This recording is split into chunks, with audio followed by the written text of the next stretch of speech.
Welcome to King Nebuchadnezzar's dream. We find this dream in the book of Daniel, chapter 2. Nebuchadnezzar dreamed dreams which troubled him, and he stayed awake. And the king commanded to call the astrologers and the magicians and the sorcerers and the Chaldeans to tell to the king his dreams. The king of Babylon said to them, "The dream is gone from me. If you will not make known to me the dream, with the interpretation of it, you shall be cut in pieces.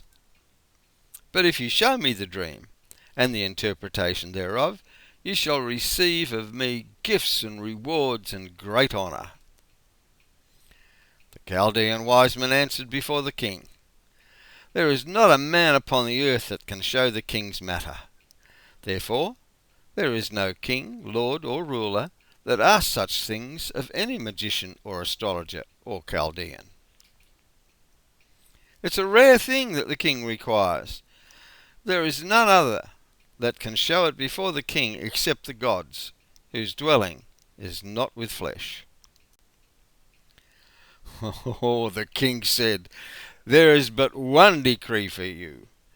You have prepared lying and corrupt words to speak before me." The king, feeling deceived, was angry and very furious, and commanded to destroy all the wise men of Babylon. The decree went forth that the wise men should be killed. They sought Daniel and his fellows to be killed, along with all the wise men of Babylon. Then Daniel went in and desired of the king that he would give him time, and he would show the king's dream and the interpretation. Then Daniel went to his house and made the thing known to his mates, Hananiah, Mishael, and Azariah, that they would desire mercies of the God of heaven concerning this secret, that Daniel and his fellows should not perish with the rest of the wise men of Babylon. Then was the secret revealed unto Daniel in a night vision. And Daniel blessed the God of heaven, and said, "Blessed be the name of God for ever and ever, for his wisdom and might are his." Daniel answered in the presence of the king and said, "There is a God in heaven that reveals secrets, and makes known to King Nebuchadnezzar what shall be in the latter days." Daniel said, "You, O king, saw and beheld a great image. This great image, whose brightness was excellent, stood before you.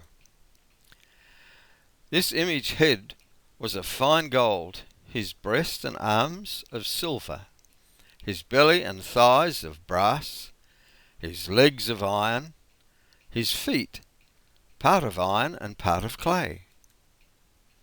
You saw that a stone was cut out without hands, which struck the image upon his feet, and broke all of it to pieces.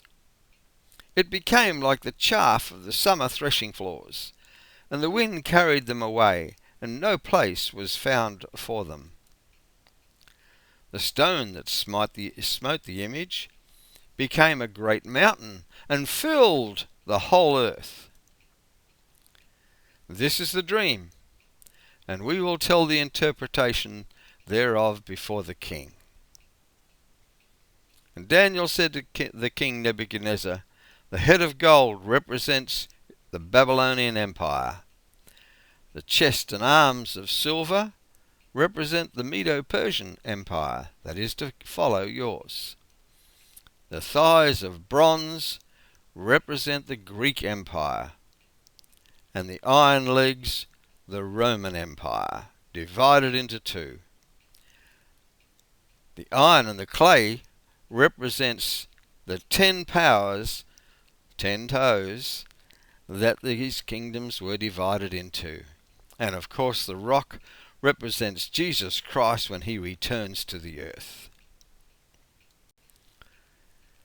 Daniel said, "In the days of these kings shall the God of heaven set up a kingdom, which shall never be destroyed, and it shall stand forever.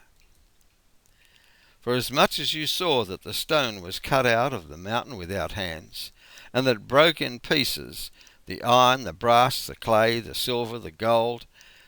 The great God hath made known to the king what shall come to pass hereafter. The dream is certain, and the interpretation thereof is sure. Thus 600 years before Christ was born, God told what will happen to the earth and the people on the earth. The king answered Daniel and said, Of a truth it is, that your God is a God of gods, and a Lord of kings, and a revealer of secrets, seeing you could reveal this secret. Then the king made Daniel a great man, and gave him many great gifts, and made him ruler over the whole province of Babylon, the chief of the wise men of Babylon. Then Daniel requested of the king, and he set up Shadrach, Meshach, and Abednego, they were the Babylonian names given to his mates, over the affairs of Babylon, but Daniel sat in the gate of the king.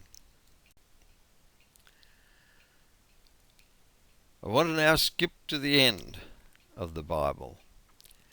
And I heard a great voice out of heaven saying, Behold, the tabernacle of God is with men, and he will dwell with them, and they shall be his people, and God himself will be with them